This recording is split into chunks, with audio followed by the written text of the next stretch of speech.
Salut les mecs. Alors aujourd'hui on va finir, enfin j'ai envie de dire, notre revue de l'intrigue des livres et films Harry Potter chronologiquement, et soulever ainsi toutes les absurdités du scénario, du monde des sorciers et toutes les décisions illogiques que nos personnages préférés et moins préférés prennent tout au long de l'histoire. Et étant donné qu'on a déjà couvert les 6 premiers livres / films lors de mes 5 précédentes vidéos, eh bien on va donc présentement s'occuper de l'ultime opus de la saga, c'est-à-dire Harry Potter et les reliques de la mort. Pour un peu, j'en serais ému. Et pour ceux qui ont manqué mes 5 dernières vidéos, eh bien vous trouverez votre bonheur dans la description de cette vidéo. Et pour le reste, accrochez-vous bien parce qu'on est parti. Okay, let's go. Oh shit, here we go again. Alors, est-ce qu'on ne commencerait pas l'analyse de ce dernier livre avec un quiproquo résultant du manque de compétences de communication flagrant de tout le monde dans l'univers d'Harry Potter? Donc oui, on va parler un peu de Dudley, si vous le voulez bien, qui se rend compte, après sa rencontre avec les détraqueurs dans le 5e opus, Harry Potter et l'Ordre du Phénix, qu'il est lui-même un chien de la casse, qui traite son cousin Harry très mal, et que malgré cela, Harry lui a quand même sauvé la vie. Notre bon Dudley veut rectifier le tir, cela dit, et faire la paix avec Harry, mais il ne sait pas comment. En plus, il a encore peur de la magie, ce qui n'a pas été arrangé quand les amis de Harry ont utilisé leur magie sur lui. Si on n'était pas dans Harry Potter, Dudley aurait peut-être eu la présence d'esprit d'offrir quelque chose à Harry comme symbole de paix, et surtout de communiquer, discuter de ces choses-là avec son cousin. Je veux dire, c'est pas comme si Harry pouvait utiliser de la magie sur lui de toutes les manières, parce qu'il n'a pas encore 17 ans. Donc vous vous rappelez l'histoire de la trace, bref, vous connaissez les bails. Mais au lieu de faire preuve de maturité, Dudley préfère laisser une tasse de thé devant la porte de la chambre de Harry sans rien lui dire. Le thé fatalement devient froid, et Harry pense que c'est un piège pour se foutre de sa gueule quand il trébuche dessus. La seule chose que Dudley parvient à dire à son cousin, c'est « Je ne pense pas que tu prenais de la place pour rien ». Quand la famille Deagle vient les chercher pour les cacher. Donc c'est cool, y a pas de souci, bel effort du joueur britannique. Oh non, pas ça. Mais ça ne va pas arranger les choses, et ça prendra même des années après la guerre pour que les deux cousins se réconcilient, puisque Dudley pense même que Harry est mort contre Voldemort. Dudley aurait simplement dû inviter Harry au kebab du coin pour en parler au calme, autour d'un tacos 3 viandes supplément cheddar. Là, tu m'as bien khalass, j'ai bien mangé. D'autant que ça fait 2 ans depuis l'incident des détraqueurs, c'est pas comme s'il n'avait pas eu le temps de tenter un petit rapprochement avec son cousin. Ça, c'est une certitude. Continuons sur la lancée de ces personnages qui ne savent pas communiquer, avec, cette fois, attention, la famille Dumbledore, et plus particulièrement, le cas autour de la sœur de Dumbledore, c'est-à-dire Ariana. On apprend que, dans le passé, la petite sœur de Dumbledore, Ariana, s'est faite attaquer par 3 garçons moldus qui l'ont vu faire de la magie et ça l'a complètement traumatisée, au point qu'elle n'arrive plus à contrôler ses capacités magiques. Son père, Perceval Dumbledore, en bon papa poule, va, directement, attaquer les moldus pour la venger et se fait arrêter immédiatement après par le ministère de la Magie. Compte tenu des circonstances, Perceval n'avait qu'à expliquer aux autorités que les 3 moldus ont attaqué sa fille. Non seulement ça aurait justifié son comportement, mais en plus, il aurait peut-être attiré la sympathie du ministère qui lui aurait donné une sentence un peu moins sévère que perpète à Azkaban. S'il ne veut pas que quelqu'un apprenne le trauma de sa fille, Perceval aurait pu simplement éviter d'entrer dans les détails, mais puisque Perceval préfère ne rien dire, en plus de passer le reste de sa vie à Azkaban, le monde des sorciers considère qu'il a attaqué les garçons moldus par haine anti-moldus purement et simplement, ce qui portera préjudice à la réputation de sa famille pendant la scolarité d'Albus et même après sa mort. Sur le même sujet, de nombreuses choses auraient pu être évitées concernant Ariana et la façon dont son traumatisme aura des répercussions énormes sur le reste de sa famille, si les Dumbledore n'avaient pas fait un choix stupide la concernant. On a donc les Dumbledore restants. On a Albus, son frère Aberforth et leur mère Kendra Dumbledore, qui pense que si le ministère apprend la condition d'Ariana Dumbledore, elle sera envoyée à l'hôpital Sainte-Mangouste pour le reste de sa vie, parce qu'elle représente un danger pour le code international du secret magique, à cause donc forcément de son incapacité à contrôler sa magie.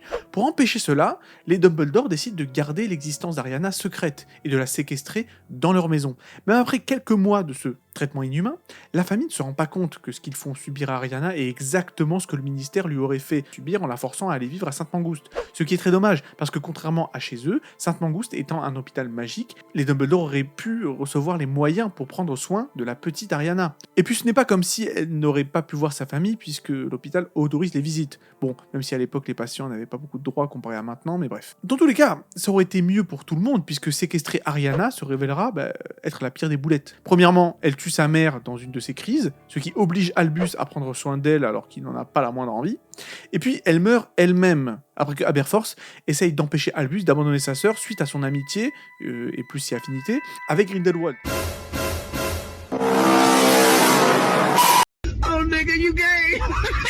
Cela mène à un combat entre les trois sorciers dont résultera la mort d'Ariana. Puis ce n'est pas tout, puisque la mort d'Ariana crée des tensions entre les derniers membres de la famille Dumbledore, puisque Aberforth blâme Albus d'avoir tué leur sœur. Cela brise aussi l'amitié entre Albus et Grindelwald, et également le nez d'Albus, parce que Albus va se prendre une énorme patate d'Aberforth qui lui cassera le nez jusqu'à la fin de sa vie.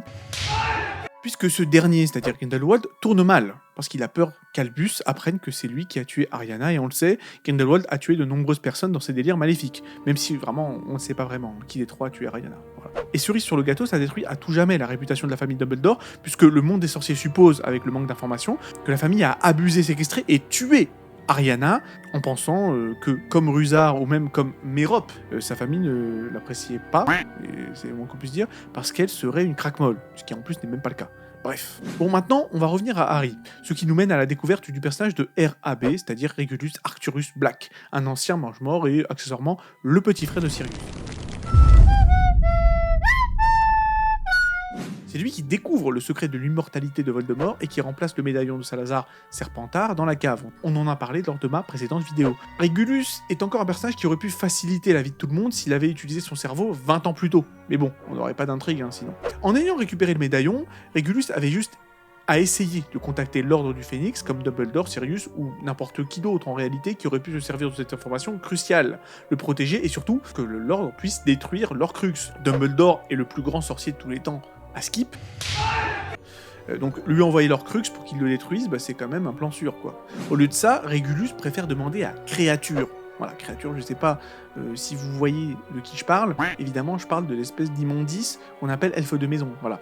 Donc il demande à Créature, cette espèce de le détruire, alors même qu'ils n'ont aucune idée de comment on détruit un Horcrux. Et qu'en plus, Créature ne peut révéler à absolument personne l'existence des Horcrux, une info quand même vitale, faut quand même le souligner. Et même sans parler du médaillon, rappelons que Regulus Arcturus Black meurt dans cette cave en se sacrifiant de façon débile, alors qu'il n'avait qu'à appeler Créature pour qu'il le téléporte, c'est-à-dire en transplané, évidemment, hors de la grotte après qu'il ait échangé les deux médaillons. Bref, la mort de Dumbledore aurait pu être totalement évitée si, comme je l'ai dit précédemment, Regulus avait utilisé son cerveau 20 ans plus tôt. Même Sirius considère son frère comme étant un petit idiot, donc bon, on ne peut décemment pas en vouloir à quelqu'un qui a raté la distribution de cerveau à la naissance. Il est con lui, mais il est drôle, très drôle. Cela dit, parfois je me demande si c'est peut-être pas le médaillon qui rend stupide, parce que ce même médaillon n'épargne pas non plus Hermione, qui est censé être le personnage le plus intelligent de la saga, encore une fois à Skip, quand le trio découvre que c'est Ombrage qui est en possession du dit médaillon. En toute logique, le trio cherche donc à s'infiltrer dans le ministère de la magie, qui est maintenant contrôlé par Voldemort, afin de voler le médaillon. Sauf que notre Hermione, la sorcière la plus brillante du siècle, je le rappelle, a mis son cerveau en pause. Apparemment, puisqu'au lieu de concevoir un plan solide, il décide d'y aller en mode YOLO total. Dommage quoi, ils auraient pu prévoir correctement comment s'infiltrer dans le ministère, comment s'y déplacer sans alerter qui que ce soit, et surtout comment s'enfuir une fois qu'ils ont récupéré le médaillon, par exemple. Sans parler du fait que le ministère doit sûrement avoir des infos sur comment détruire les Horcrux. Le trio avait plein de solutions pour réussir leur infiltration, comme utiliser la cape d'invisibilité pour aller jusqu'au bureau d'Ombrage et lui voler le médaillon, ou même carrément trouver où elle habite et attendre qu'elle dorme pour la cambrioler. Oh, qu'est-ce qu'ils m'ont fait? Et pourtant je l'ai bien sécurisé avec le cadenas. Tout, sauf quasiment ne rien prévoir, comme ils l'ont fait. La seule chose que Harry, Ron et Hermione prévoient, c'est comment rentrer dans le ministère, et encore, leur plan est tellement éclaté au sol que 2 d'entre eux sont pris pour des employés, et on leur donne du boulot à faire, en plus que leur couverture est compromise en 2-2 pendant leur fuite. Ça les force donc à se cacher dans la forêt, ce qui, couplé aux effets néfastes du médaillon et la frustration de n'avoir aucune info sur les Horcrux, mène Ron à les abandonner. Et donc, il est temps quand même de s'attaquer à un gros morceau, là, c'est-à-dire la cavale du trio.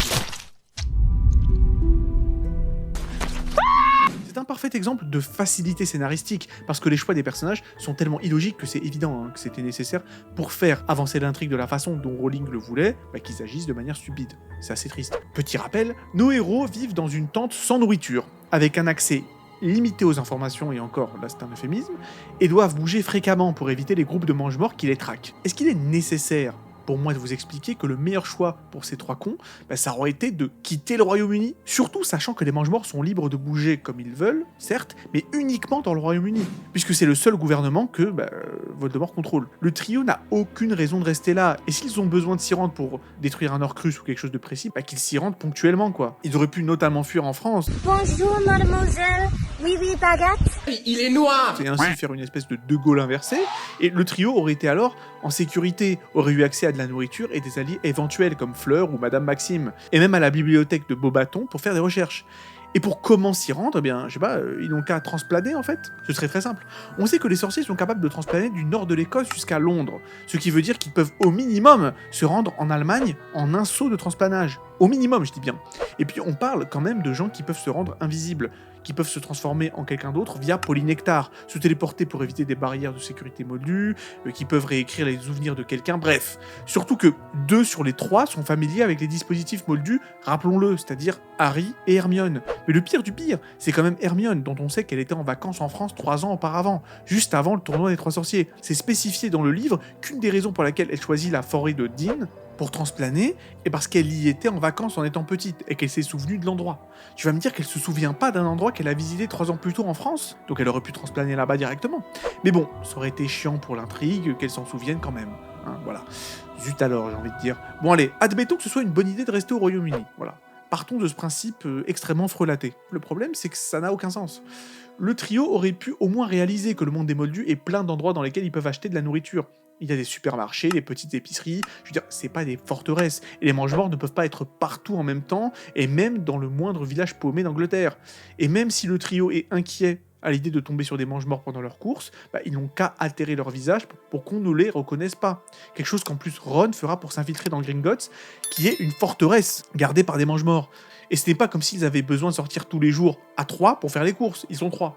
Ils peuvent bien choper quelques sacs de victuailles chacun, de quoi tenir facilement plusieurs jours, et je sais pas, faire une espèce de roulement pour qu'il y en ait un tous les 3 jours qui aille chercher à bouffer, bref, peu importe. En plus, Hermione a vidé son compte bancaire moldu, donc ils ont de l'argent. Et même sans argent, on parle de sorciers là. Je veux dire, ils n'ont qu'à se rendre invisibles ou se téléporter pour voler de la nourriture, je suis vraiment désolé.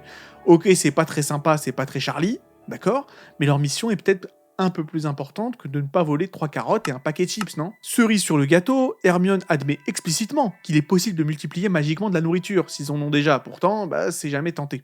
Donc, résumons la situation rapidement. On a notre trio, c'est-à-dire Harry, Ron, Hermione, qui préfèrent rester dans la seule nation au monde qui est totalement contrôlée par Voldemort, l'endroit le plus risqué, au lieu de fuir le pays pour mener leurs recherches tranquillement. Ils préfèrent aussi se laisser à moitié crever de faim pendant une demi-année à bouffer des miettes comme des chiens, avant qu'Hermione ne pense enfin à ce qu'ils puissent se rendre dans un supermarché, et encore après, ils le font super rarement. Non mais tu m'étonnes qu'ils n'ont pas le moral et que l'ambiance n'est pas au beau fixe entre les 3. Et ce n'est pas non plus étonnant que Ron explose de frustration et finisse par partir. Surtout que, ce n'est pas mentionné, mais au vu de leur régime alimentaire pendant plusieurs mois, ils auraient dû avoir des répercussions physiques. Imaginez la tête de Voldemort quand il apprend que son ennemi public numéro 1, c'est-à-dire Harry Potter, se laisse mourir de faim parce qu'il a oublié que c'est un sorcier et parce que voler c'est mal, vous voyez ? Harry, tu es un schlag. Nul. Et puisqu'on en est à parler de l'ambiance de merde pendant leur cavale, parlons aussi d'un des facteurs responsables de cette véritable hesse, c'est-à-dire l'Horcrux dans le médaillon de Regulus Arcturus Black et ses effets secondaires sur ceux qui le portent. Après l'avoir volé, c'est-à-dire le médaillon, Harry le porte pour le garder en sécurité, mais il devient du coup tendu et froid envers Ron et Hermione. Il ne peut même plus réaliser le sortilège du Patronus quand il tombe sur les détraqueurs. C'est dire l'ampleur du désastre. Cela dit, quand il retire le médaillon, Harry se sent mieux. Bon, question pour un champion, rapidement. Pourquoi le porter en fait ? Harry aurait pu le ranger dans sa bourse en peau de moque, qui est, rappelons-le, une petite bourse que l'on peut porter autour du cou, qui est bien utile pour stocker des biens, mais que seul le propriétaire de la bourse pourra retirer. Harry aurait pu donner ce médaillon à Hermione pour qu'elle le range dans son sac à elle. C'est pas comme si le médaillon avait des jambes et pouvait s'échapper tout seul, quoi. Et comme ça, il n'aurait pas eu d'effet secondaire en étant forcé d'interagir avec. Surtout qu'à ce stade, le trio devrait savoir que les Horcruxes sont malfaisants, puisque Ginny, je le rappelle, s'est fait contrôler par le journal intime de Jeu du Sort dans Harry Potter et la Chambre des Secrets, et Dumbledore s'est retrouvé grièvement blessé à cause de l'anneau dans Harry Potter et le prince de sang mêlé. Pourtant, le trio préfère le porter à tour de rôle, ce qui crée des tensions inutiles entre le trio jusqu'à que Ron parte, sans parler du fait que le médaillon a essayé de tuer Harry 2 fois quand il le portait. Donc voilà. c'est pas terrible. Bon, assez parlé de notre trio légendaire, car c'est au tour de Voldemort d'en prendre pour son grade. Oh ben, qui voit l'âge. Qui voit l'âge. Qui voit l'âge. Ah, ce cher Voldemort qui aurait pu tuer Harry déjà 1000 fois, mais qui ne le fait pas pour X raisons. Eh bien, on n'échappe pas à cette règle dans ce dernier livre/film. Voldemort apprend donc que la baguette de Harry et la sienne ont un cœur identique. Ça, on le savait d'ailleurs depuis pas mal de temps.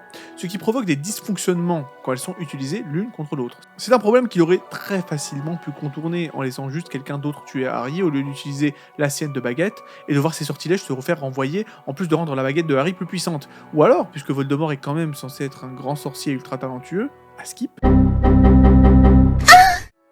Il aurait pu user un peu de créativité, je veux dire, c'est pas comme s'il n'en était pas capable. On le voit conjurer un énorme serpent enflammé pendant son combat contre Dumbledore et transformer une pièce remplie de verre en une pluie de morceaux tranchants. Au lieu de ça, Voldemort insiste qu'il doit tuer Harry avec un Avada, alors même que ça ne sert à rien. Péter leurs chevilles.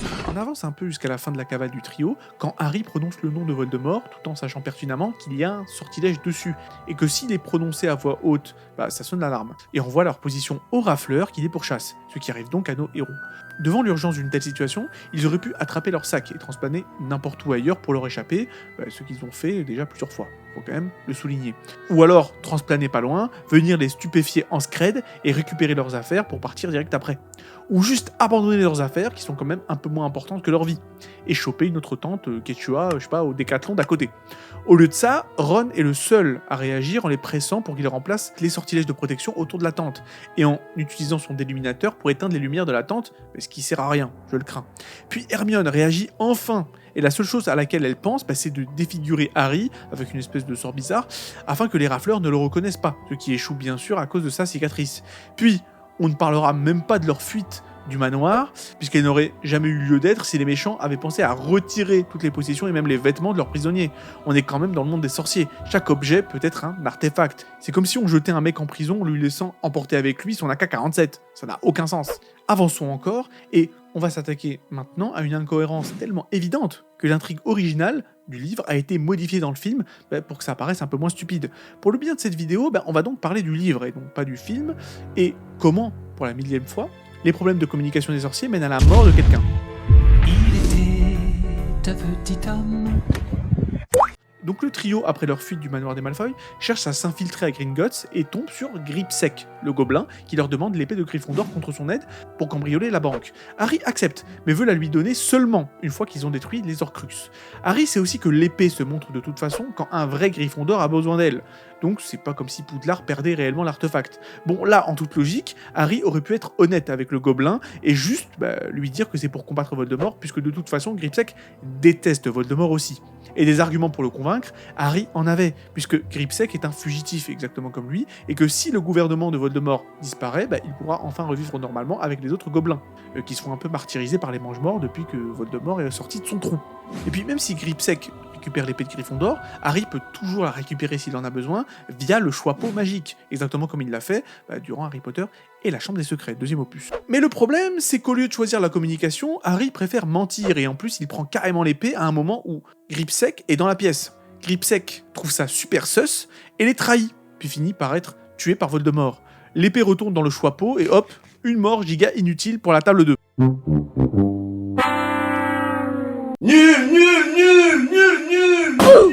Dans le film, c'est corrigé, pour que le trio choisisse l'honnêteté et que c'est Gripsec qui fasse le salopard, puisque c'est lui qui les trahit au final. Dommage pour Gripsec, qui est dépeint dans le film comme plus méchant qu'il est censé l'être, mais bon, disons qu'au moins ça a un peu plus de sens. Et si je vous disais maintenant que la mort de Rogue n'était absolument pas nécessaire, et pire, résulte d'un raisonnement totalement foireux et stupide pour un personnage censé être aussi intelligent que Voldemort.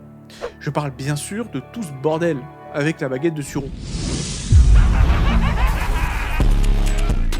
Voldemort arrive donc à mettre la main dessus, après que Dumbledore l'ait possédé, mais après l'avoir testé, Voldemort sent qu'il ne peut pas l'utiliser à plein potentiel, cette baguette de Suro, puisque la baguette ne le reconnaît pas comme étant son propriétaire légitime. Jeu du sort suppose donc que c'est parce qu'il n'a pas tué Dumbledore lui-même, ce qui indique que c'est Rogue.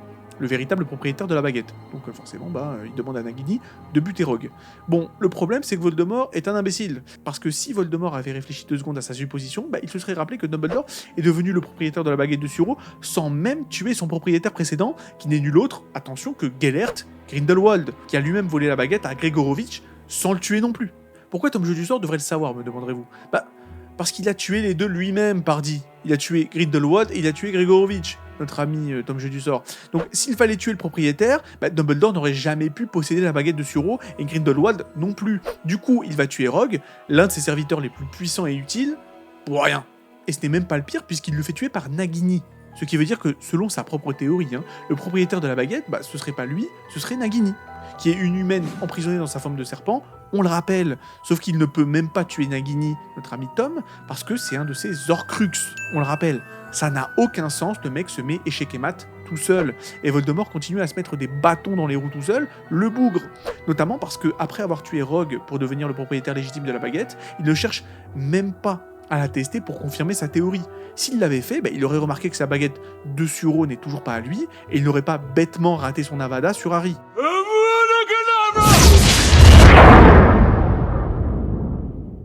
Il y a vraiment un truc que je comprends pas. On est 55 milliards sur Terre, et il faut que ce genre de bail, ça arrive à une personne, et cette personne c'est qui? C'est Wam. Qui fera semblant d'être mort. Le pire, c'est que pendant la deuxième bataille, Tom, le petit Tommy, l'utilise encore parce qu'il ne capte toujours pas qu'elle ne marche pas comme elle est censée le faire. Et c'est Harry qui doit lui expliquer que Rogue n'était pas vraiment le propriétaire de la baguette de Suro, quelque chose qui d'ailleurs devait être évident, puisque Harry est encore en vie à ce stade. Franchement, Voldemort a juste préparé son suicide, c'est assez triste. Mais bon, ce n'est pas comme si c'était la seule fois où Voldy est à côté de la plaque. Je veux dire, le pire, c'est quand même ce qui arrive à Nagini.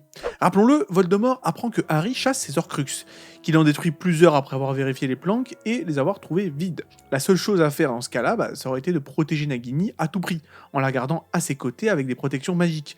Au début, c'est bien ce qu'il fait, sauf qu'il retire les protections de Nagini, quand il pense qu'il a tué Harry alors même que la bataille de Poudlard n'est pas finie, et que Harry n'est pas le seul à pouvoir tuer le serpent, comme Neville nous le prouvera plus tard en la tuant justement. Dans le film, c'est encore pire, puisqu'il commande à Nagini d'aller combattre sans même remplacer les protections magiques autour d'elle. Et donc on va finir cette longue série de vidéos, avec le dernier échec de Voldemort en date, avant sa mort, et donc la fin de la saga, celle qui lui coûtera la vie.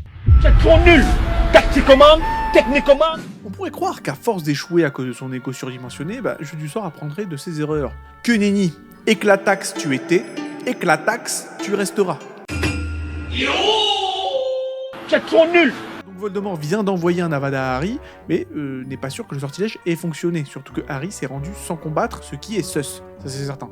En toute logique, Tom veut s'assurer qu'il soit bien mort, c'est-à-dire que Harry soit bien mort, avant d'annoncer sa victoire, surtout en sachant que l'Avada l'a blessé aussi. Donc après tous ces échecs, Voldemort devrait redoubler de précautions. La dernière fois qu'il a lancé un Avada à Harry, une magie chelou l'en a empêché, et a renvoyé le sortilège à l'envoyeur, surtout que quelque chose est clairement arrivé, puisqu'il est blessé aussi, donc encore une fois, c'est sus. Dans le doute, Voldemort devrait lancer à Harry plusieurs Avada Kedavra d'affilée pour être sûr, ou même le démembrer ou découper sa tête, enfin n'importe quoi qui n'implique pas de la magie, voilà. C'est un homme cruel qui tue plein de gens, et on va pas me dire qu'il en est pas capable. Et sans même parler de boucherie, le petit Tommy, parce qu'on va l'appeler le petit Tommy, pourrait aussi utiliser la légilimancie sur le cadavre entre guillemets de Harry pour voir s'il n'y a aucune activité dans son cerveau, ou s'il est bien mort, ou encore juste ordonner à ce qu'on lui ramène le corps à lui, afin qu'il vérifie son pouls lui-même. Je veux dire, c'est pas comme s'il n'avait pas le temps en plus, puisque tant que Harry est entouré de mange-morts, il ne peut pas révéler qu'il fait semblant. Allez, au minimum du minimum, le petit Tommy aurait pu envoyer plusieurs de ses serviteurs, au lieu d'envoyer seulement Narcissa Malfoy, dont la famille a échoué plusieurs fois à réaliser les tâches qu'on leur a données. En plus, Voldemort lui laisse assez de temps et d'espace afin qu'elle puisse discuter discrètement avec Harry, et puis quand Narcissa proclame la mort de Harry, Voldemort lui lance un dernier Doloris, donc Crucio, un sortilège qui, bien que très douloureux, reste supportable même sans baguette. Vraiment, là, Jeu du Sort a tendu la perche pour se faire berner. La fin, on la connaît, Harry n'est pas mort, il revient triomphant, après que les Horcruxes aient été tous détruits, et gagne enfin son combat contre Voldemort qui décède. Hourra! Et surtout, je dis hourra parce que c'est la fin de cette vidéo, et c'est la fin de notre longue saga. Et bien écoutez, franchement, je suis assez fier d'avoir terminé tout ça. Parce que quand je me suis lancé dans tout ce délire, dans cette histoire d'incohérence Harry Potter, j'avoue que je pensais pas que j'allais faire autant de vidéos, que ça allait me prendre autant d'efforts, tout ça. Mais écoutez, très honnêtement, ça n'aura pas été vain. Déjà parce que j'ai pu me trouver un super monteur. Voilà, j'aime bien. Vous pouvez voir que la qualité des montages de mes vidéos a vraiment pris un énorme level up. J'ai gagné au moins 2000 abonnés. Donc c'est assez sympa. Merci Harry Potter et merci Rowling. Finalement, j'ai passé 5-6 vidéos à cracher sur Harry Potter, mais bon, il m'aura beaucoup apporté. Sur ça, je ne peux pas le nier. Et voilà, en tout cas, c'était sympa. Je suis plus motivé que jamais à continuer sur cette lancée. Et ouais, l'aventure commence. Voilà. L'aventure ne fait que commencer et j'espère que vous allez apprécier la suite autant que je vais l'apprécier. Sur ces mots empreints d'espoir, j'espère que vous avez apprécié la vidéo. Si c'est le cas, likez-la. Abonnez-vous pour encourager la chaîne. Prenez soin de vous et à la prochaine. Prenez soin de vous et à la prochaine. Prenez soin de vous.